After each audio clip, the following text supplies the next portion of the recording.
तो फ्रेंड्स आप सभी का बहुत बहुत स्वागत है हमारे डीवीएस स्टडी में। स्नातक में आप लोग एडमिशन लिए हैं बीए बीएससी बीकॉम, लेकिन वहाँ पे आप लोग एक सब्जेक्ट चुने होंगे एमआईएल पेपर। एमआईएल पेपर में आप हिंदी ले सकते हैं या इंग्लिश ले सकते हैं, इन दोनों में से कोई एक पेपर ले सकते हैं। लेकिन मैं यहाँ पे आज हिंदी के बारे में बताने वाला हूँ कि हिंदी का आप कैसे तैयारी करेंगे, हिंदी का सिलेबस क्या है, एग्जाम पैटर्न क्या है, कैसे क्वेश्चन पूछे जाते हैं, इसके बारे में संपूर्ण जानकारी बताऊँगा। मैं यहाँ पे इंपॉर्टेंट 5 टॉपिक चुन कर रखा हूँ, उसके बारे में मैं सबसे पहले बता देता हूँ कि किस किस टॉपिक के बारे में बात करने वाला हूँ। एमआईएल हिंदी में किस किस भाग से प्रश्न आएंगे, पहला क्वेश्चन ये है। सेकंड में है कि कितने बुक से प्रश्न आएंगे। थर्ड में देख सकते हैं एमआईएल पेपर में किस चैप्टर से कितने प्रश्न आएंगे।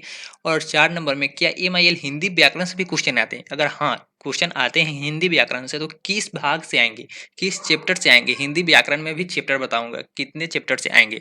लेकिन जो 5 नंबर में आप ऑप्शन देख रहे हैं एमआईएल हिंदी पेपर की तैयारी कैसे करें, इसके बारे में मैं विस्तृत जानकारी बताऊंगा। एक मंथ के अंदर ही तैयारी करके आप 75 नंबर ला सकते हैं हिंदी एमआईएल पेपर में। इसके बारे में सटीक जानकारी आपको बताऊंगा। थोड़ा वीडियो लंबा होगा लेकिन आप इसे लाइन बाय लाइन देखिएगा। अभी तक चैनल को सब्सक्राइब नहीं किए हैं तो चैनल को सब्सक्राइब कर लीजिए, क्योंकि यहाँ पे इसी प्रकार के वीडियो यहाँ पे सबसे पहले और सबसे तेज मिलेंगे। एमआईएल हिंदी में किस किस भाग से प्रश्न आएंगे इसके बारे में बता देता हूँ, और टाइम कितना मिलेगा। तो इस एग्जाम के लिए भी आपको 3 घंटे का समय मिलेगा और इसमें कुल मार्क्स कितना होगा तो 100 मार्क्स होगा। उसके बाद मैं बता दूं कि यहाँ पे पाठ्य पुस्तकों से 15 गुना 3, इसका अर्थ है कि 15 नंबर के 3 क्वेश्चन पूछे जाएंगे।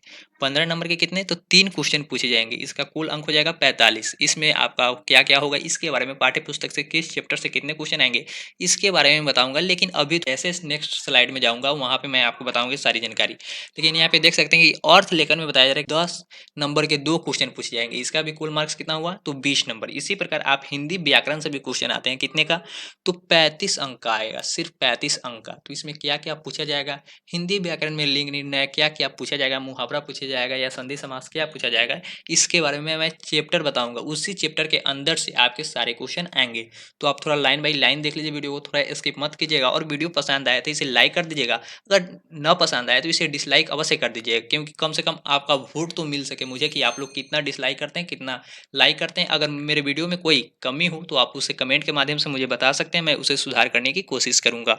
यहाँ पे देख सकते हैं सेकंड नंबर में क्वेश्चन में लिखा गया है कि एमआईएल हिंदी के लिए कितने बुक से प्रश्न आएंगे। कितने बुक से प्रश्न आएंगे इसका मतलब है कि आप कितने पाठ्य पुस्तक पढ़ने हो। देख सकते हैं लिखा गया है कि 3 पाठ्य पुस्तकों से एक एक प्रश्नात्मक या संरचनात्मक या वर्णनात्मक प्रश्न आएंगे। कुछ चैप्टर का नाम दे दिया जाएगा, वहां से पूछा जाएगा कि इस चैप्टर से आप क्या समझते हैं या इसका सारांश लिखिए या इसका वर्णन कीजिए। ऐसे कुछ क्वेश्चन आएंगे। तो किस किस चैप्टर से आने वाले हैं यहाँ पे देख लीजिए।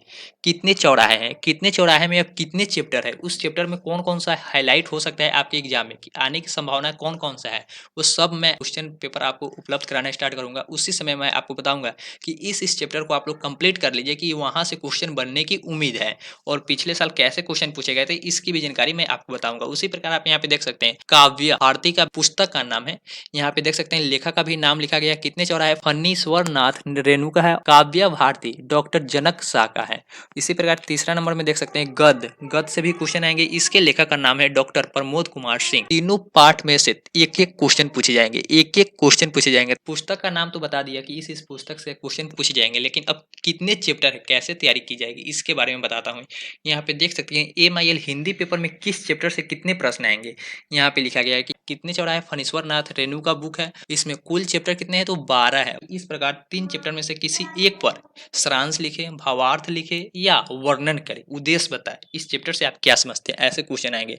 सेकंड नंबर में देख सकते हैं काव्य भारती का भी इसी प्रकार का 26 चैप्टर है। इसमें भी आप 26 चैप्टर को कंप्लीट करने में कम से कम 26 दिन तो अवश्य ही लग जाएंगे।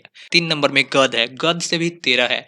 इस प्रकार मिलाकर कितना हो गया टोटल 51 चैप्टर को कंप्लीट करने में कम से कम 51 दिन का समय लग जाएगा, यानी लगभग 2 मंथ समय लग जाएगा। लेकिन मैं यहाँ पे बताऊंगा कि लास्ट में जो 5 नंबर टॉपिक है उसमें सिर्फ आप 15 दिन तैयारी कर लेंगे या 1 मंथ, अधिकतम 1 मंथ की तैयारी कर लेते हैं तो सारे चैप्टर और सारे टॉपिक को क्लियर कर पाएंगे। और एग्जाम में आपका एक भी क्वेश्चन नहीं छूटेगा। और जो मैं गेस्ट पेपर आपको उपलब्ध कराऊंगा वो उनमें से सारे क्वेश्चन आपके एग्जाम में टकराएंगे, इसकी मेरी गारंटी है। आगे आपको बता दूं हिंदी व्याकरण से भी क्वेश्चन आएंगे 7। यहाँ पे जो 7 लिखा हूँ, हिंदी व्याकरण में तो बहुत सारे चैप्टर है, लिंग है, मुहावरा है, लोकाक्तिया है, विपरीतार्थक शब्द है, बहुत सारा है। लेकिन इसमें जो एग्जाम में पूछे जा रहे हैं प्रीवियस ईयर के क्वेश्चन पेपर जो मैं देखा हूँ वहाँ पे सिर्फ 7 चैप्टर को ही हाईलाइट किया गया है। उसी 7 चैप्टर के बारे में मैं अब आगे बताता हूँ कि आधुनिक व्याकरण के किस चैप्टर से कितने प्रश्न पूछे जाते हैं। हिंदी व्याकरण में लगभग तो मैं पहले ही बता चुका हूँ कि हिंदी व्याकरण सेक्शन से 35 नंबर का क्वेश्चन पूछा जाता है।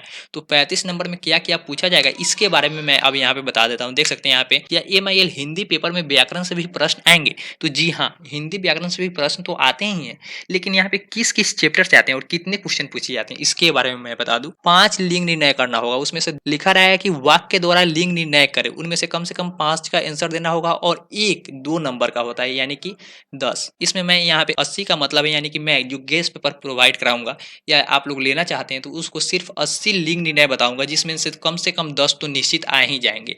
उसी प्रकार मैं यहाँ पे बता दूं कि मुहावरा में भी है उसी प्रकार 5 को क्वेश्चन रहेंगे 2-2 नंबर के यानी कि 10 नंबर के मुहावरा भी पूछा जाएगा। और जो यहाँ पे देख सकते हैं विपरीतार्थक शब्द है, विपरीतार्थक शब्द भी 10 नंबर के पूछे जाते हैं। 5 को क्वेश्चन 2-2 नंबर के पूछे जाएंगे यानी कि 10 नंबर।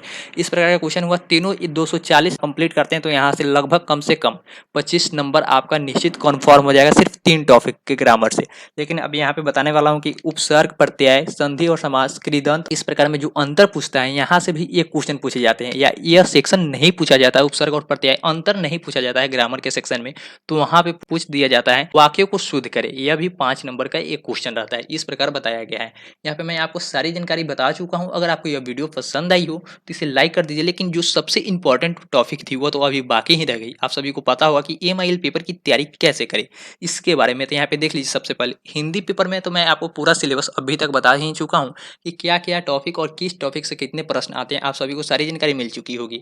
लेकिन आप लोग सोच रहे होंगे कि गेस पेपर तो मुझे मिल जाता तो मैं तैयारी कर लेता, या यूनिवर्सिटी का जो गेस पेपर आता है उसका भी मूल्य 55 रुपया होता है। लेकिन मैं जो गेस पेपर उपलब्ध कराऊंगा वो बहुत ही कम दामों में या बिल्कुल मुफ्त में उपलब्ध कराऊंगा। लेकिन उससे पहले मैं यहाँ पे बता दूं कि आप लोग कैसे तैयारी करेंगे, यानी कि लिंग निर्णय से 80, विपरीतार्थक शब्द से 80 और उसी प्रकार मुहावरा से भी 80 क्वेश्चन आपको दूंगा, और उनमें से कम 25 से 30 नंबर आपको मिल ही जाएंगे हिंदी व्याकरण में। और जो 5 नंबर बताए हैं उपसर्ग, प्रत्यय और उपसंधि और समास में अंतर, इस प्रकार। लेकिन वहां से भी क्वेश्चन आएंगे, तो उन सभी को मिलाकर लगभग हिंदी व्याकरण से आप लोग कितने क्वेश्चन की तैयारी कर सकते हैं, तो हिंदी व्याकरण से 30 नंबर आपको अति आवश्यक है और मिल ही जाएगा। आप लोग थोड़ा सा गेस पेपर को ध्यान से पढ़ लीजिएगा तो 30 नंबर आपका कहीं नहीं जाता है। उसी प्रकार आप पाठ्य पुस्तक का जो मैं सिर्फ 6 चैप्टर का ही नाम बताऊंगा, वहां से कम 30 नंबर तो मिल ही जाएगा। 45 नंबर का क्वेश्चन होगा, लेकिन 6 चैप्टर के अंदर से 3 क्वेश्चन आपको अवश्य रूप से मिल जाएंगे। अब वह 3 क्वेश्चन कौन होगा यह तो आपको क्वेश्चन पेपर में ही मालूम पड़ेगा। अर्थ लेखन से है तो यहाँ पे थोड़ा अधिक मिलेगा, यहाँ पे तो 2 ही क्वेश्चन लिखना पड़ता है, लेकिन 2 का अर्थ लिखना पड़ता है। लेकिन यहाँ पे लगभग मैं दूंगा 10 के लगभग में अर्थ लेखन, उसका स्पष्ट करके भी आंसर भी बताऊंगा। या आप लोग आंसर दूसरा खोजना चाहते हैं तो आप अपने पाठ्य पुस्तक या किसी भी यूनिवर्सिटी के गाइड से भी आप लोग यहाँ पे मेकअप कर सकते हैं। आप लोग उसका आंसर कैसा बनाना चाहते हैं, आपको पता ही होगा कि स्नातक में सबका आप जितना अधिक लिखिएगा उतना अधिक नंबर मिलता है यूनिवर्सिटी में। तो आप लोग कोशिश कीजिए सबसे अधिक क्वेश्चन को टच कर पाए और लगभग एक क्वेश्चन को 3-4 पेज में लिख पाए, ऐसा कुछ आप लोगों को तैयारी करना होगा। लेकिन मैं यहाँ पे गेस पेपर एक उपलब्ध करा दूंगा। आप लोग चाहते हैं कि सिर्फ मुझे क्वेश्चन ही मिल जाए, तो क्वेश्चन का भी मैं सीरीज बहुत जल्द स्टार्ट करने वाला हूँ। अगर आप लोगों को चाहिए तो जस्ट इस वीडियो के नीचे कमेंट सेक्शन में जाकर कमेंट करें कि जल्दी से जल्दी इस पर वीडियो बनाया जाए, या आपको नेक्स्ट वीडियो किस टॉपिक पे चाहिए इसकी भी आप कमेंट या डिमांड कर सकते हैं कमेंट सेक्शन के माध्यम से। और वीडियो पसंद आई हो तो इसे लाइक कर दीजिएगा। चलिए, तो मैं आपको सारी जानकारी बता ही चुका हूँ। आज के लिए इतना ही था, फिर मिलेंगे कल। Thanks for watching this video. जय